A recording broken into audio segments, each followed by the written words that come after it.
everyone, and welcome back to my final Disney deep dive video. Today's topic is Alan Menken. He's a legendary Disney composer who's had a career with the company for almost 40 years. He's brought countless Disney stories to life and is a prolific musician. So without further ado, let's jump right in. Alan Menken was born July 22nd, 1949 in Manhattan. He grew up in a very musical family. His father was a dentist by day, piano player by night, and his mother was an actress, dancer, and playwright. So it's no wonder why Alan Menken decided to take an interest into music at an early age. He took piano and violin lessons, and he even composed his own music, and it was very evident that he was a prolific musician. Then after high school, Menken went to NYU where he got his degree in musicology, and his original plan was to be a rock star or recording artist. But all of his passions changed once he did a BMI musical theater workshop, and that's where he met his longtime partner, Howard Ashman. Ashman and Menken became instant friends, and they started working on projects together in 1979. Ashman and Menken decided to do their first musical called God Bless You, Mr. Rosewater, and it was based on a famous Kurt Vonnegut book. Menken wrote the music, Ashman wrote the lyrics, and it was a huge off-Broadway success.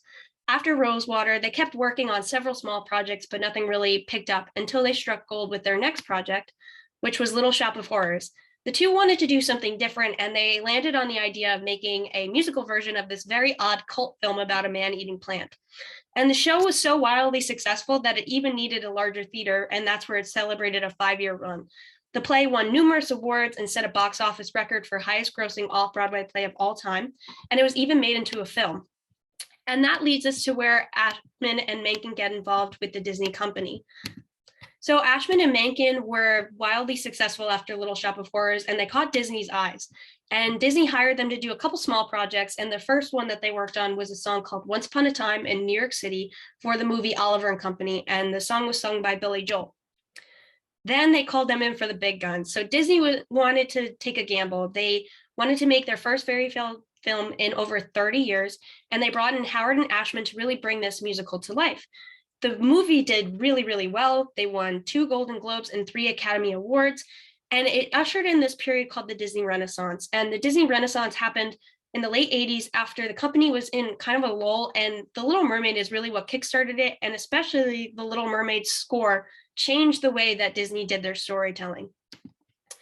Then they kept working on projects with Disney. It was actually Howard Ashman's idea to pitch Aladdin to Disney. And they kept working on songs for Aladdin here and there, but then Disney called off the project for a little bit and said, hey, we need you for a more urgent issue. And that urgent issue, believe it or not, was Beauty and the Beast, which was failing to find itself as a non-musical.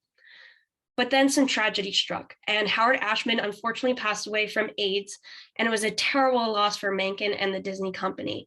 He kept working on his songs for Beauty and the Beast and Aladdin while he was sick, and the loss weighed heavily on Menken. But taking Ashman's spirit with him, the show always goes on, and Menken went on to win several awards for his work in Beauty and the Beast, and Ashman even got to see an early screening of the movie. Perhaps the most amazing part about all of this is that Beauty and the Beast was the first ever animated film nominated for Best Motion Picture. Then Menken went on to collaborate with Tim Rice to finish out Ashman's work for Aladdin, and 3 of Ashman's original songs actually made it into the film. Menken and Rice won an Academy Award and a Grammy Award for A Whole New World, and Menken also won an award for the score for Aladdin. Now, out of all of the composers I've talked about, it's very arguable that Alan Menken has had the largest Disney legacy.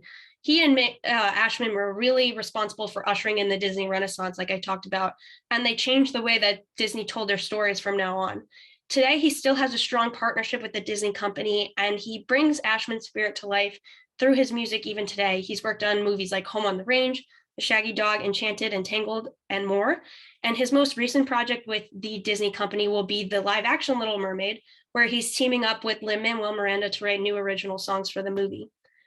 So why did I choose to talk about Alan Menken? To me, Alan Menken is synonymous with Disney. He's written some of my favorite Disney songs, and he really inspired me to want to play music. One of the first songs I ever learned on the piano and to sing was Part of Your World. He's won numerous awards, and he ushered in the Disney Renaissance, which ultimately saved the company at a really low point for them.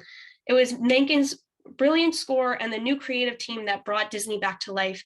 And he was also able to save Beauty and the Beast and make it one of their most iconic films. He also has a touching story of friendship with Howard Ashman that I really enjoyed learning about. And I think it's so important that Alan Menken brings Ashman's spirit with him everywhere he goes. So thank you all for watching this series, and I hope you've learned a little bit more about all the composers that I've talked about. Thank you.